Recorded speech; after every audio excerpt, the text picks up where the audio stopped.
Saturne, une planète gazeuse géante, entourée d'anneaux en rotation, constitués de roches et de glace. L'engin spatial interplanétaire ultra sophistiqué balaye l'espace lors d'une extraordinaire mission pour se placer en orbite autour de Saturne. L'objectif ultime de la navette internationale Cassini-Huygens est la mystérieuse lune Titan. Grâce à cette mission, les scientifiques espèrent obtenir des indices sur la naissance de notre monde.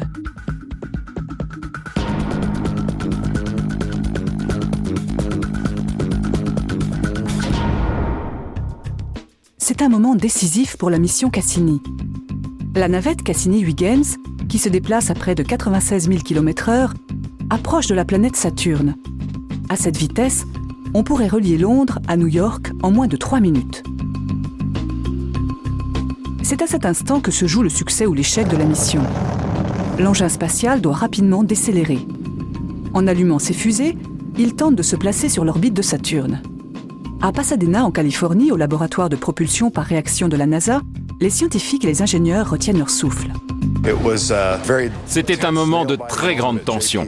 Comme prévu, l'appareil devait mettre en route le moteur fusée principal pendant 96 minutes afin de ralentir et devenir un satellite naturel de Saturne. 43 will continue to configure for the high gain comp, but 14 is actually configuring to see if they can lock on the carrier. Yeah, what are your tick marks? Dans la salle de contrôle de la mission, chacun sait que si l'étape de décélération échoue, l'engin spatial sera jamais perdu aux confins du système solaire. Il est impossible de modifier à la dernière minute les instructions données à Cassini. Les ordres définitifs qui permettront de placer l'appareil en orbite ont été donnés plusieurs heures auparavant. Jeremy Jones est responsable du plan de navigation de la mission. Saturne est très éloignée. En ce moment, elle se trouve à environ 9 unités astronomiques, soit 9 fois plus loin de nous que la Terre ne l'est du Soleil. Donc, il faut 1h20 pour qu'un signal partant de la Terre arrive jusqu'à Cassini, puis de nouveau 1h20 pour revenir jusqu'à nous. Si nous voulons donner une instruction à la navette, nous devons attendre près de 3 heures entre le moment où l'ordre est envoyé et celui où nous découvrons si celle-ci a bien effectué la tâche demandée.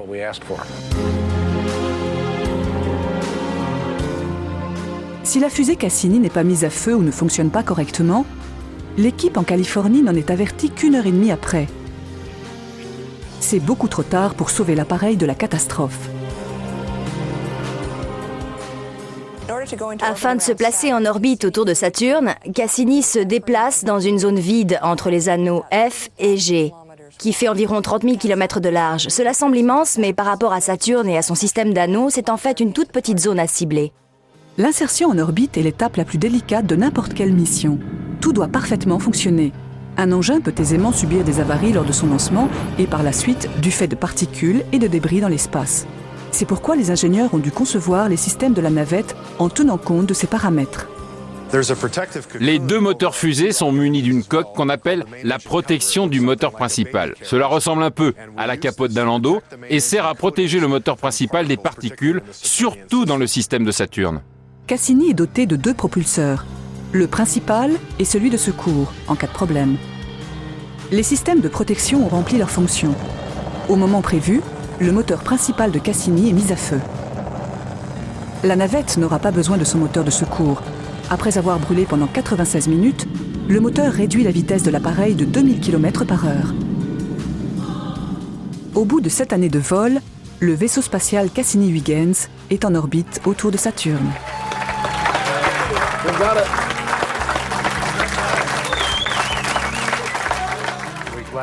Notre travail d'ingénieur est terminé. Place maintenant aux scientifiques. Amusez-vous bien dans l'espace de Saturne. Nous avons réorienté les caméras vers les anneaux. Nous avons pu voir tous les détails, c'était incroyable. Dans certains cas, la résolution a atteint 100 mètres. C'est la vue la plus précise des anneaux que nous pouvons obtenir durant toute la mission. Je suis contente que nous ayons pu le faire. Il a fallu des dizaines d'années de développement et 3 milliards de dollars pour envoyer Cassini jusqu'à Saturne. L'engin spatial doit son nom à un astronome du XVIIe siècle qui a étudié les anneaux de Saturne. Cassini s'inscrit dans la continuité des recherches de la sonde Pioneer 11, lancée dans les années 1970. Dans les années 80, les 2 missions Voyager sont passées près de Saturne et ont révélé que son système de lune était probablement bien plus étendu que ce que croyaient les scientifiques. Les astronomes espèrent que cette mission permettra de recueillir des données cruciales sur la composition de la planète et des lunes qui l'entourent. Saturne est l'une des destinations les plus intéressantes du système solaire. Elle est entourée d'immenses anneaux. C'est spectaculaire. C'est comme un système solaire miniature. Saturne se trouve au milieu et 31 lunes gravitent autour d'elle. Nous pensons que la formation de Saturne et de ses anneaux est très semblable à celle du système solaire dans son ensemble. Le système saturnien est immense, comme le montrent ces photos de Cassini. L'ombre que la planète projette sur ses anneaux s'étend sur plus de 133 000 km, soit plus de 10 fois le diamètre de la Terre. C'est effectivement une très grosse planète. Si Saturne était une sphère creuse, on pourrait y loger 764 planètes comme la Terre. Et si l'on prend en compte les anneaux, c'est véritablement un système immense. Le diamètre de Saturne et de ses anneaux est égal à la distance entre la Terre et la Lune. Il faudra des années pour analyser ce gigantesque système planétaire. Cassini effectuera au moins 76 orbites autour de Saturne. Certaines ne prendront qu'une semaine, alors que d'autres, plus éloignées de la planète, dureront plusieurs mois.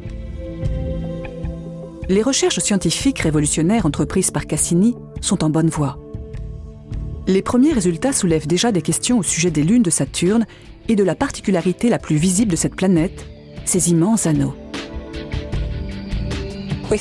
Nous pensons que ces anneaux sont très jeunes par rapport au système solaire. Il est possible qu'une lune ou une comète se soit approchée trop près de Saturne, qu'elle ait été pulvérisée par la gravité de celle-ci et que cela ait formé une couche de particules en orbite autour de Saturne. Les anneaux sont essentiellement constitués de glace légèrement recouverte de ce que nous pensons être une sorte de matière organique ou peut-être un silicate. Avec le temps, les anneaux se sont certainement érodés. Et dans quelques centaines de millions d'années, ils ressembleront peut-être davantage à ceux d'Uranus. Plus petits, fins et se réduisant lentement. La dimension de leurs particules peut aller du grain de poussière à la taille d'une maison ou même d'un iceberg. Les anneaux eux-mêmes sont très fins par rapport à Saturne. En réalité, à certains endroits, ils ne mesurent que 100 mètres d'épaisseur. Et à d'autres, ils peuvent être épais de seulement 10 mètres. C'est très fin par rapport à la taille de la planète. La masse de tous les anneaux réunis s'élève à peine 1/6 de la taille de notre propre Lune. Les photographies détaillées des anneaux prises par Cassini nous apportent des éléments sur leur configuration. En regardant les anneaux eux-mêmes, on voit de très nombreux petits anneaux séparés, semblables aux sillons d'un disque vinyle. Ils ont l'air d'être séparés, mais en réalité, il existe de la matière entre eux. Les anneaux n'ont pas de nom, contrairement à certains autres objets du système solaire comme la Lune ou un satellite comme Mimas. Mais ils sont désignés par des lettres allant dans l'ordre de leur découverte. Cassini fut le premier astronome à découvrir qu'il existait un vide entre les anneaux A et B de Saturne. Ce vide est appelé division de Cassini en son honneur, tout comme la mission qui nous préoccupe. Voici la photo, envoyée par Cassini, de l'anneau F, à travers lequel elle est passée. Il est tellement fin qu'il est pratiquement invisible pour n'importe quel télescope. L'anneau F semble se dissiper puis réapparaître dans une étrange formation, comme torsadé. Les scientifiques supposent que cela pourrait être un nouvel anneau qui se forme ou un ancien qui disparaît. Dans ce que l'on appelle la division de Encke, Cassini a également photographié sur certains anneaux des bords quelque peu festonnés. Ces bords ondulés pourraient être la conséquence des effets de la gravitation d'une petite lune qui aurait exercé une attraction sur l'anneau en se déplaçant autour de celui-ci.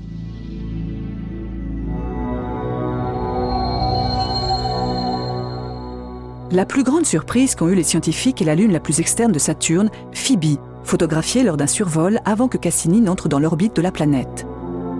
Phoebe est très intéressante. Sur les images envoyées par Voyager, les meilleures que nous avions avant le survol de Cassini, elle n'était qu'un tout petit point flou. De plus près, il s'est avéré que Phoebe avait une surface grêlée et très abîmée, couverte de cratères de différentes tailles.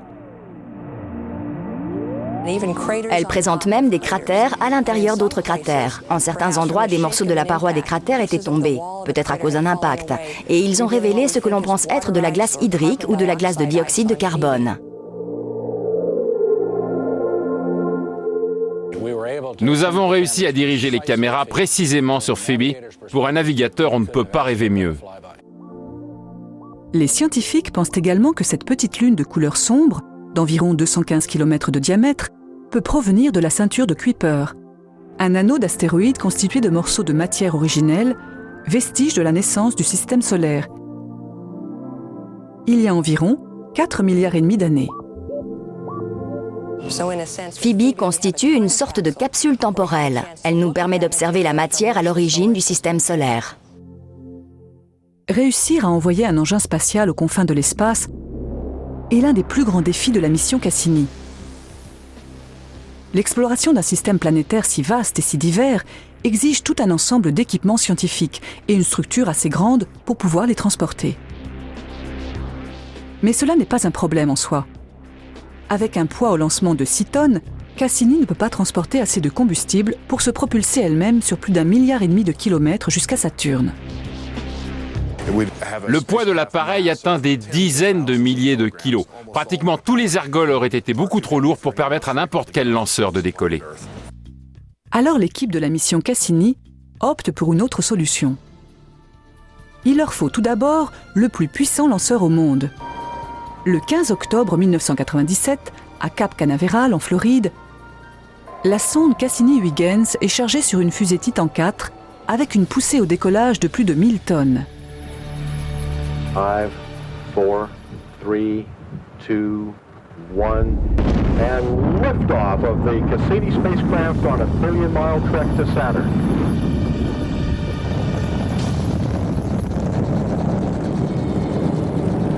We have cleared the tower, and the Cassini spacecraft is on its way to Saturn. T plus 20 seconds. All systems are go.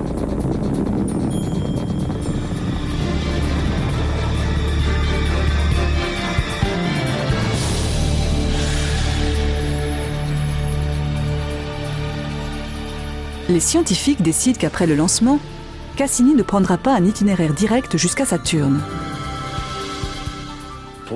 Nous avons fait un grand détour. Nous sommes passés à côté de Vénus à 2 reprises, puis à proximité de la Terre et enfin de Jupiter avant d'atteindre Saturne. En volant près de ces planètes, la navette a pu accumuler de l'énergie provenant de l'attraction gravitationnelle de leur système planétaire. La distance entre la Terre et Saturne est d'1,5 milliard de kilomètres. Mais la navette spatiale a parcouru presque 3 fois cette distance pour atteindre Saturne et ses anneaux. Voler près des planètes est un moyen d'augmenter l'énergie et ainsi de propulser la navette plus loin jusqu'à Saturne. Plus de 5 mois après le lancement, la navette passe devant Vénus. Cassini bénéficie de l'assistance gravitationnelle de la 2e planète à partir du Soleil. Un coup de pouce qui la fait accélérer et la redirige vers sa trajectoire.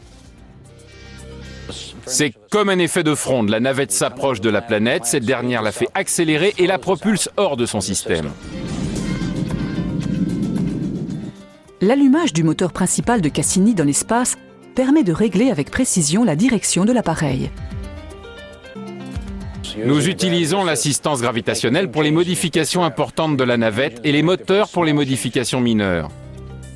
Cassini utilise les forces de gravitation du système solaire plutôt que des moteurs à carburant pour se propulser dans l'espace. Les moteurs de Cassini sont ensuite utilisés pour effectuer de légères corrections de sa trajectoire. Le moteur principal de Cassini est tout petit par rapport à ceux des véhicules de lancement classiques. Il n'a que 100 livres de poussée. Si je m'en attachais un à chaque jambe, il ne me soulèverait même pas. Mais les fusées sont quand même assez puissantes pour amener Cassini dans une trajectoire en direction de Vénus, où elle est de nouveau propulsée loin du Soleil, vers la Terre. La navette est passée à environ 1200 km de la surface de la Terre et cela a augmenté sa vitesse de 7 km par seconde. Les assistances gravitationnelles de Vénus et de la Terre ont fait faire un détour à Cassini. Mais elles ont permis d'économiser 8000 kg de carburant et lui ont donné la vitesse nécessaire pour effectuer en chemin un survol crucial. Les scientifiques ont réussi à allumer les caméras et tous les instruments et à recueillir de nombreuses informations scientifiques sur Jupiter. Vers la fin des années 90, la navette Galileo s'est placée en orbite autour de Jupiter afin d'analyser et cartographier cette immense planète. Avec ce que l'on appellera plus tard le survol du millénaire, Cassini va plus loin grâce à ses avancées scientifiques.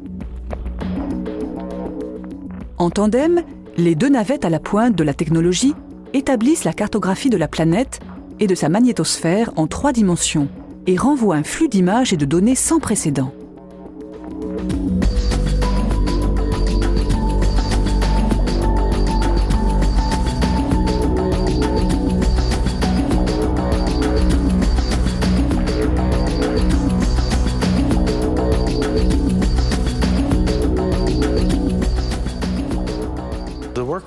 Le travail que nous avons effectué pendant le survol de Jupiter était en fait une répétition générale de ce que nous allions faire ensuite avec Saturne. Les manœuvres effectuées par Cassini pour obtenir autant de données sur Jupiter nécessitent une planification minutieuse. Chacune des manœuvres complexes de la navette commence ici, dans une pièce discrète, bien cachée dans le laboratoire de propulsion par réaction à Pasadena, en Californie. Nous disposons de ce que nous appelons la navette souterraine. Cela sert à simuler toutes les instructions que nous envoyons à la sonde, car ce serait une catastrophe de lui en envoyer de mauvaises.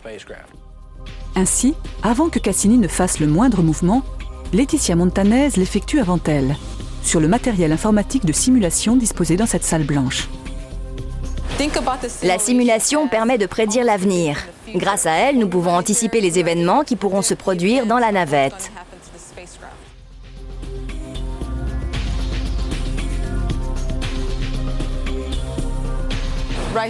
Voici l'unité de référence stellaire. Elle dirige la navette.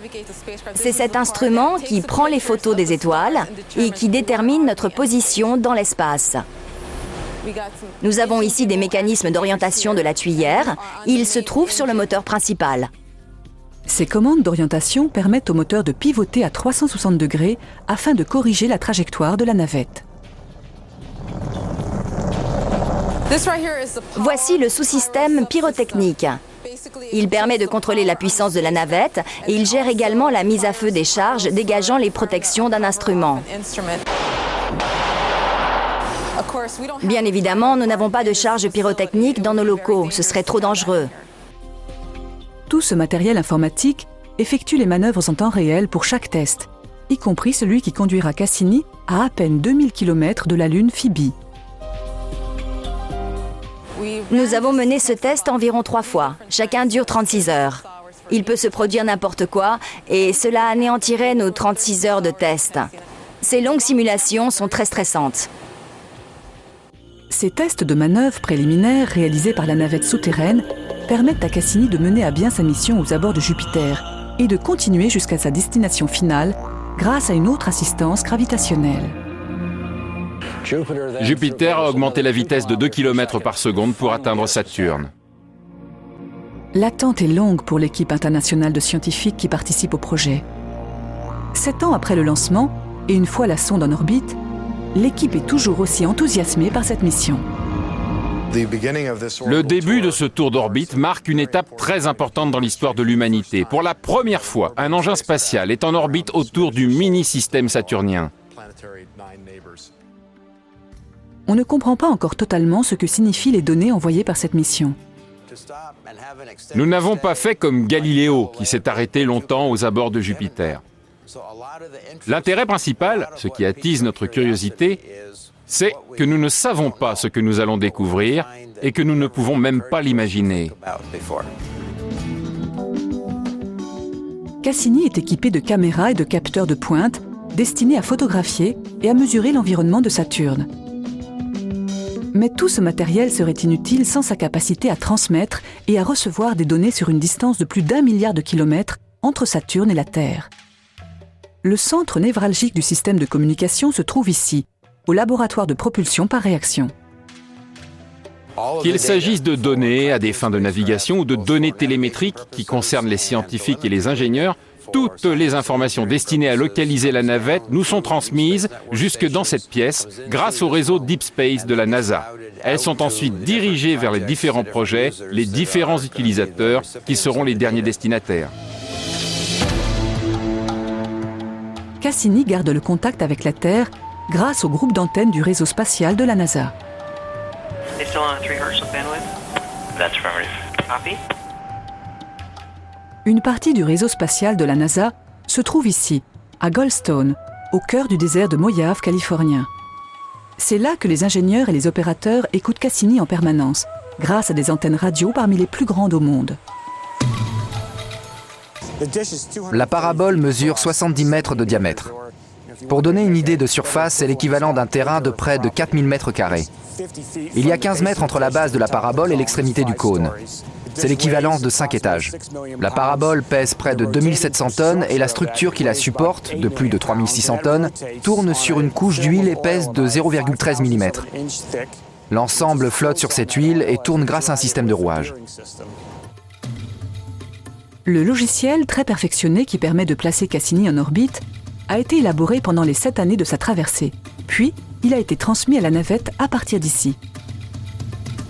Depuis le fin fond de l'espace, Cassini envoie de légers murmures vers la même antenne.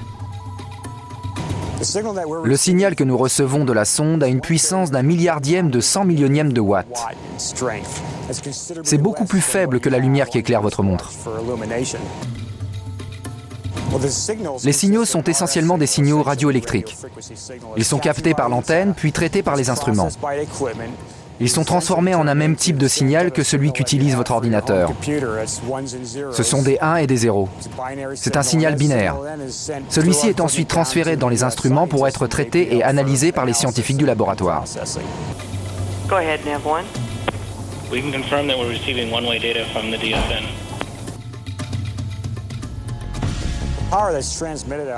La puissance d'émission de l'antenne varie entre 20 000 et 400 000 watts.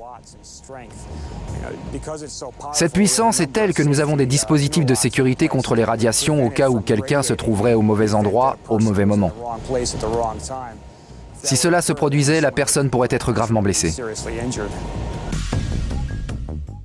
Cette puissante antenne contrôle chaque étape de la progression de Cassini. Même si c'est imperceptible, l'antenne est en rotation car elle suit la trajectoire de la navette. Elle tourne à la même vitesse que la Terre. L'antenne de Goldstone ne peut suivre Cassini que jusqu'à un certain point. Ensuite, la rotation de la Terre la met hors de portée. C'est là que le reste du réseau entre en jeu. Lorsque Goldstone perd la navette de son champ de vision, c'est l'une des stations de poursuite qui prend alors le relais. Le réseau Deep Space de la NASA comprend 3 stations de poursuite, une à Goldstone, une à Madrid et une autre à Canberra, en Australie. La position stratégique de ces antennes permet de suivre tous les objets de l'espace lointain à tout instant. Notre antenne reçoit un ensemble de signaux. C'est comme une radio. Vous pouvez vous brancher sur la fréquence voulue pour capter les signaux de Cassini. On attribue à chaque vaisseau spatial suivi par le réseau de la NASA un numéro d'identification choisi au hasard. Cassini porte le numéro 82. Sans le réseau DSN, Cassini ne pourrait pas envoyer de données vers la Terre. Les photos de Saturne prises par Cassini sont impressionnantes.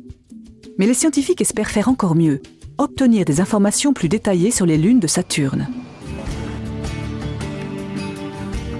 Saturne est la 2e plus grosse planète du système solaire et les scientifiques ont déjà une idée de sa composition grâce à des survols effectués par la sonde Voyager.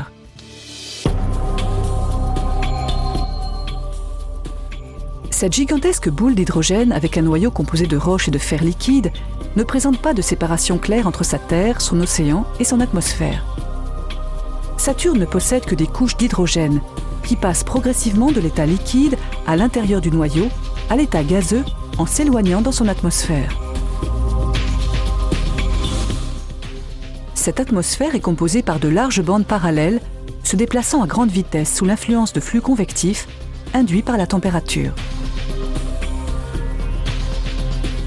Il faut à Saturne presque 40 de nos années terriennes pour faire le tour du Soleil. Mais une journée sur Saturne équivaut à 11 heures sur Terre. Cette vitesse de rotation élevée provoque une importante force centrifuge. C'est pour cette raison que Saturne est bombé à son équateur et aplati à ses pôles.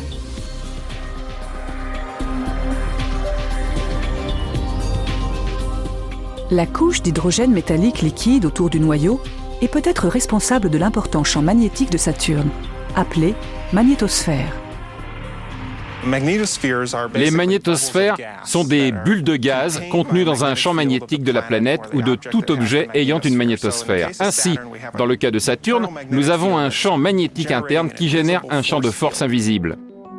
Les gaz sont des particules extrêmement chargées, qui se déplacent à toute vitesse et qui se heurtent les unes aux autres, causant de fortes émissions d'énergie appelées aurores polaires. Sur Terre, elles sont appelées aurores boréales et australes. Les aurores de Saturne se trouvent juste entre celles de Jupiter et celles de la Terre. C'est l'interaction entre le Soleil et la Terre qui explique les aurores de notre planète, tandis que les aurores de Jupiter sont davantage dues à sa propre magnétosphère. Saturne semble être un mélange des deux. Pour vraiment comprendre le processus, nous devons étudier Saturne. Les énormes orages magnétiques qui semblent embraser les pôles de la planète intriguent particulièrement les scientifiques. Mais pour étudier Saturne, ces derniers ainsi que les ingénieurs doivent d'abord concevoir l'équipement qui pourra recueillir des données dans ces conditions difficiles. La science, c'est la découverte de l'inconnu. Et il est difficile de construire un instrument, un engin spatial et une sonde qui résisteront à l'inconnu assez longtemps pour prendre les mesures. Jusque-là, le matériel a fonctionné correctement et Cassini a déjà pris quelques mesures stupéfiantes.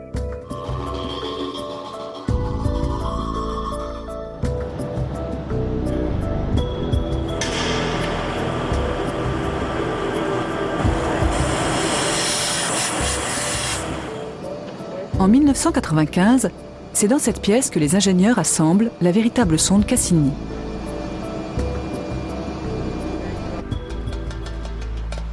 Au California Science Center, en Californie, on peut voir une réplique à l'identique de la sonde, pourvue de tous ses équipements. Lorsqu'on monte ici, tout près de l'appareil, on se rend vraiment compte qu'il est immense. Il comprend 18 instruments au total. 12 d'entre eux se trouvent sur l'orbiteur et 6 sur la sonde qui va mesurer, évaluer et analyser l'atmosphère de Titan.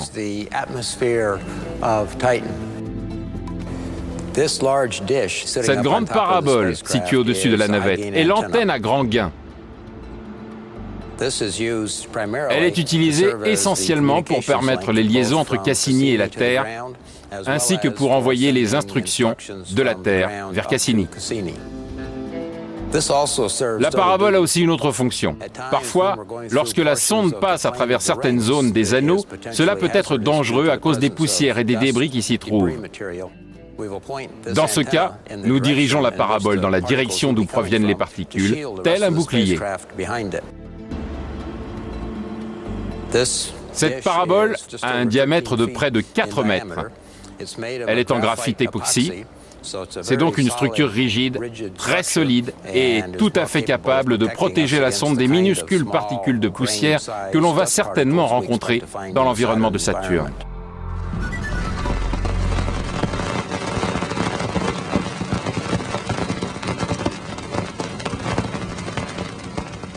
Voilà ce que l'on entend dans l'espace. Des particules de poussière qui viennent heurter l'antenne à grand gain de Cassini, tandis que la sonde se place en orbite autour de Saturne. C'est exactement le type de poussière que Cassini recherche grâce à cet instrument. Cet appareil cylindrique est un CDA, un analyseur de poussière cosmique. Il sert à analyser les particules de poussière cosmique, notamment leur composition, leur énergie, leur vitesse et leur direction.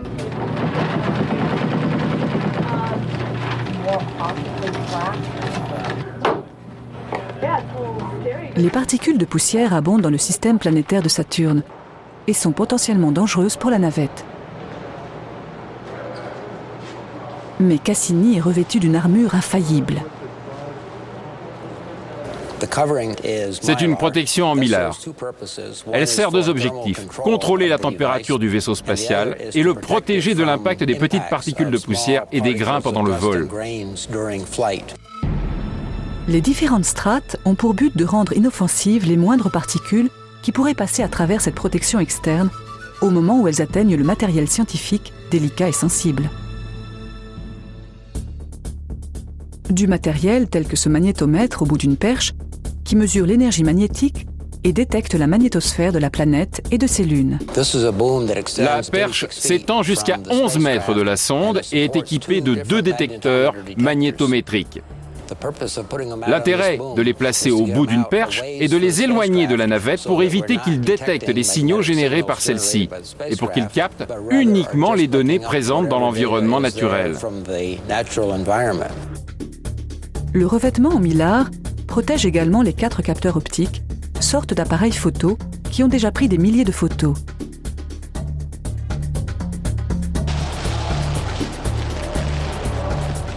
Ces appareils très sensibles doivent être maintenus à une température constante, faute de quoi ils cesseraient de fonctionner.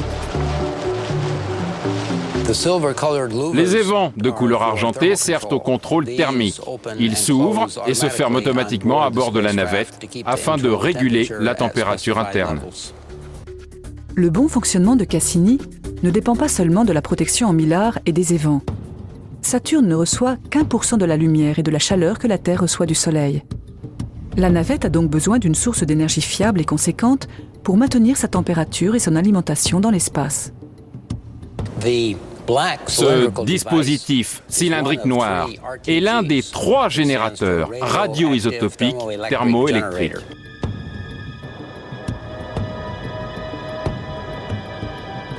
Ces appareils utilisent du plutonium pour générer de l'électricité dans la navette. Lors du lancement, chacun de ces dispositifs est en mesure de produire 285 watts d'énergie électrique. Au fur et à mesure, le matériau radioactif se désintègre. C'est ce processus qui génère de la chaleur. Celle-ci est ensuite transformée en électricité. Ces appareils produisent ainsi une quantité d'électricité qui diminue au fil du temps. La puissance produite par les générateurs est inférieure à celle de la plupart des fours à micro-ondes. Mais cela suffit largement à fournir à Cassini l'électricité dont elle a besoin pour explorer Saturne et ses nombreuses lunes. Lors du premier lancement de Cassini, nous connaissions l'existence de 18 lunes. Au cours de ces 7 années de vol, nous en avons découvert 13 de plus à partir de la Terre. Cassini a déjà photographié et analysé le rocher de glace Phoebe. Mais Phoebe n'est qu'une des destinations parmi la multitude de satellites en orbite autour de Saturne. La navette est programmée pour survoler de très près plusieurs autres lunes, petites et grandes, de Saturne. Ces nouvelles lunes se trouvent toutes assez loin de Saturne. C'est ce qu'on appelle un groupe de lunes irrégulières en orbite. Certaines sont en orbite rétrograde, d'autres inclinées. Enceladus, où d'immenses volcans de glace, ou peut-être des geysers, resculptent régulièrement le paysage, en projetant dans l'espace de la matière qui sera captée par les anneaux de Saturne.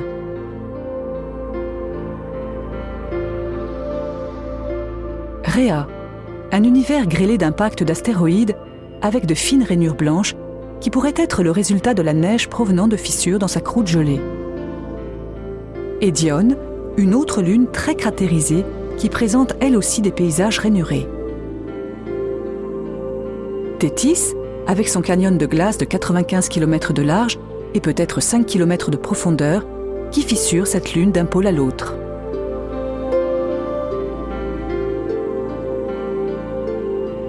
Mimas, avec un cratère si profond que sa formation a bien failli briser la Lune en morceaux. Cassini passera peut-être également non loin d'Hyperion et de ses falaises de glace de 10 km de haut qui s'étendent dans l'espace. La sonde a déjà photographié cette étrange petite lune nommée Iapetus. Ceci n'est pas une ombre due à la lumière du Soleil. Ce satellite de Saturne a 2 hémisphères, l'un noir comme le charbon et l'autre blanc comme la neige. Une fois qu'elle sera à proximité de Saturne, Cassini va sûrement découvrir de nombreuses lunes inconnues, surtout dans la région entre les anneaux A et F. Nous pensons que Cassini pourrait découvrir une ceinture de petites lunes et avec peut-être des dizaines ou des centaines de lunes. Mais il en existe une en particulier qui éveille l'intérêt des scientifiques. La sonde internationale Huygens, aujourd'hui rattachée à l'orbiteur Cassini, descendra bientôt dans les ténèbres de ses profondeurs. C'est comme si l'atmosphère primitive de la Terre était congelée.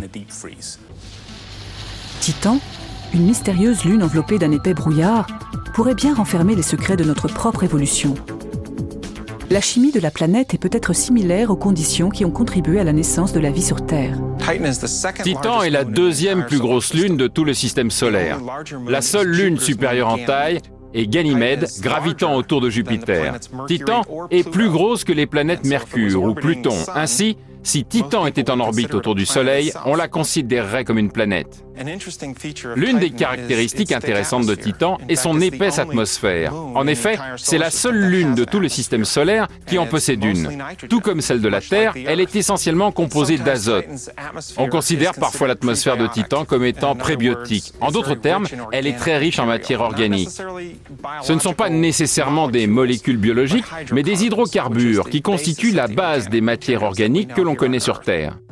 Cette atmosphère contient du méthane, de l'éthane, de l'acétylène, du propane.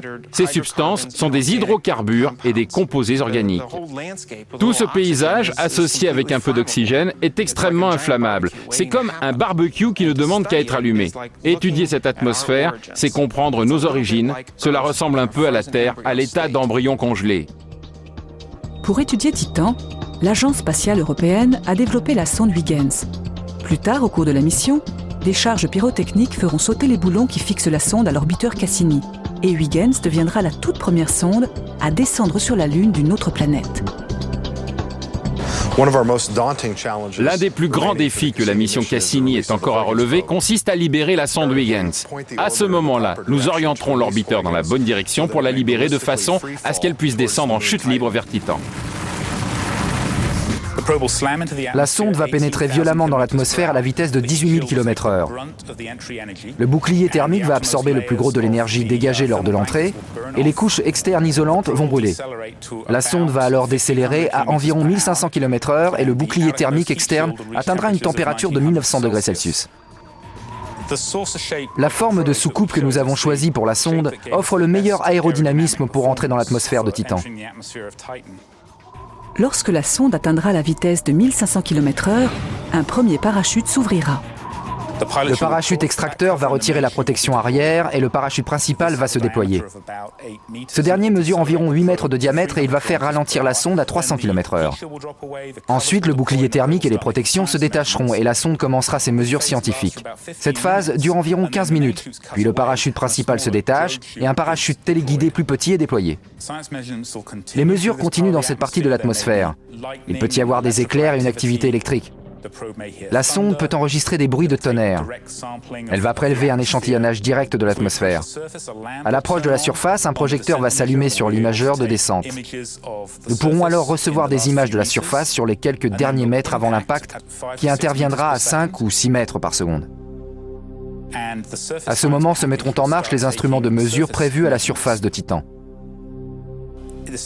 Si la sonde se pose sur un liquide, nous pourrons mesurer l'indice de réfraction et d'autres propriétés du liquide. La phase en surface est prévue pour durer de 3 à 15 minutes. Mais si la sonde résiste à l'atterrissage et qu'elle se pose sous un bon angle, ses batteries lui permettront de transmettre pendant un maximum de 2 heures. Les scientifiques savent maintenant que la surface de Titan est couverte de cratères et pensent que ce sont des caractéristiques géologiques dues au système météorologique de Titan. Ils peuvent aussi trouver des flaques de liquide. Les ingénieurs espèrent que la sonde est assez solide pour atterrir sur n'importe quelle surface, sans trop de dégâts. Imaginez que vous oubliez le frein à main en garant votre voiture et que celle-ci s'encastre dans un mur quelques mètres plus loin. Vous allez être un peu secoué. Mais que la sonde atterrisse sur de la roche, sur une surface d'hydrocarbures molles ou sur du liquide, il y a de grandes chances qu'elle résiste. Huygens ne pèse qu'une fraction du poids de Cassini, seulement 320 kg par rapport aux 6000 kg de l'orbiteur lors de son lancement. Tout a été méticuleusement conçu pour que la mission ait toutes les chances de réussir. Ceci est une reproduction à l'échelle 1/4 de Huygens. La véritable sonde mesure environ 3 mètres de diamètre. Mais cela donne une idée de ce qu'est la sonde réelle. Lors de son entrée dans l'atmosphère, les feuilles d'aluminium doré vont brûler et vont dégager ces tuiles en fibre de silice. C'est ce matériau qui servira de bouclier thermique et qui sera exposé au plus fort degré de chaleur lors de la rentrée. On voit ici le mortier du parachute extracteur. Le parachute est expulsé de son logement au moment voulu et il souffle cette partie en aluminium. Ces 3 parties se brisent, le parachute extracteur s'ouvre et se gonfle en tirant derrière lui les câbles. On voit qu'ils sont accordés à la surface arrière de la sonde. Il se déroule complètement, le parachute se déploie, puis la protection arrière se détache de la sonde. Sur le côté de la sonde, vous pouvez voir l'imageur de descente radiomètre spectral.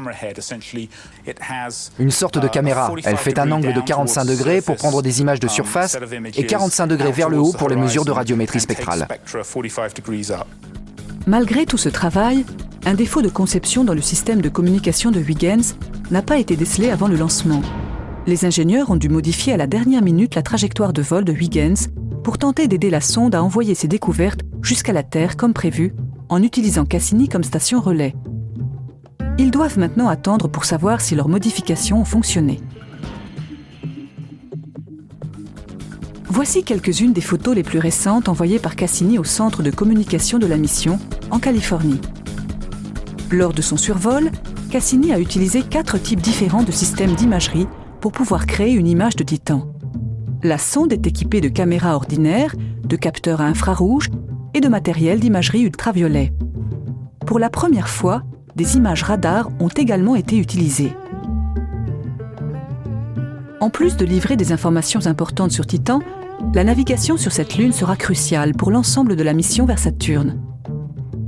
Si la sonde parvient à se poser sur Titan, les scientifiques pourront rechercher de nouvelles lunes et survoler les anneaux de Saturne de très loin pour étudier les phénomènes tels que ces inhomogénéités radiales, des sortes de taches, qui sont sûrement causées par la combinaison de forces magnétiques et électrostatiques. Cassini va se servir de l'assistance gravitationnelle de Titan pour gagner de la vitesse, ce qui lui permettra de changer d'orbite, de s'éloigner de Saturne pour étudier ses lunes, puis de s'en rapprocher pour observer la planète elle-même. Sans l'existence de Titan, nous ne pourrions pas faire tout ce que nous expérimentons dans cette mission. Titan nous permet de modifier le diamètre de nos orbites ou leur sens de rotation pour voir Saturne et ses anneaux par-dessus ou de faire tourner l'orbite de façon à l'observer par l'arrière.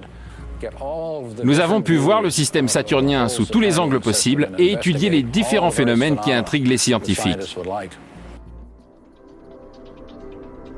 Cassini enfin dispose encore d'assez de carburant pour corriger sa trajectoire en cours de route si nécessaire.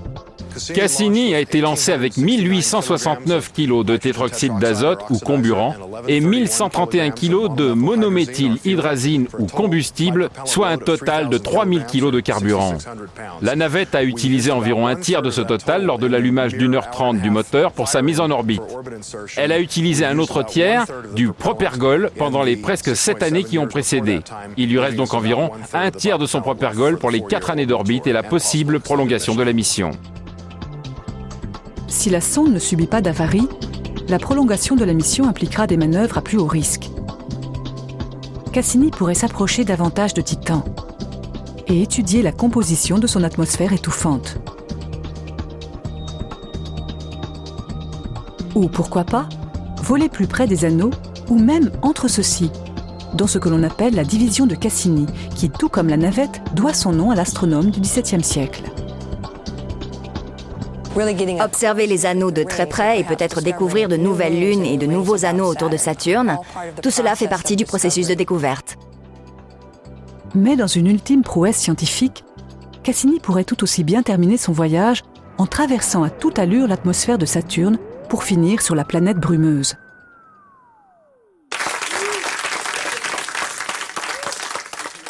La mission Cassini-Huygens est un véritable exploit qui ouvre la voie à de nombreuses excursions dans l'espace encore plus ambitieuses. L'un des projets prévoit d'utiliser un module orbital pour envoyer une ou plusieurs sondes de haute technologie dans l'atmosphère de Titan. Ce que l'on appelle des aérobots, ou véhicules aéronautiques d'exploration planétaire robotisés, sont des dirigeables transportant des laboratoires et qui pourraient voler au-dessous des nuages et du brouillard de Titan pour étudier les mystérieux éléments de ce paysage. Contrairement à Huygens, ces dirigeables dernier cri pourraient transporter des instruments pendant des missions de plusieurs semaines, voire plusieurs mois, et couvrir des milliers de kilomètres. Cassini-Huygens n'est qu'un début. L'insertion sur l'orbite autour de Saturne marque le début d'un tour orbital de 4 ans de l'élément le plus fascinant du système solaire. Une sorte de système solaire miniature qui n'a jamais été exploré, a beaucoup à nous apprendre sur l'origine et l'histoire de notre système solaire, et peut-être même sur l'origine de la vie sur Terre. Alors, ne manquez pas la suite.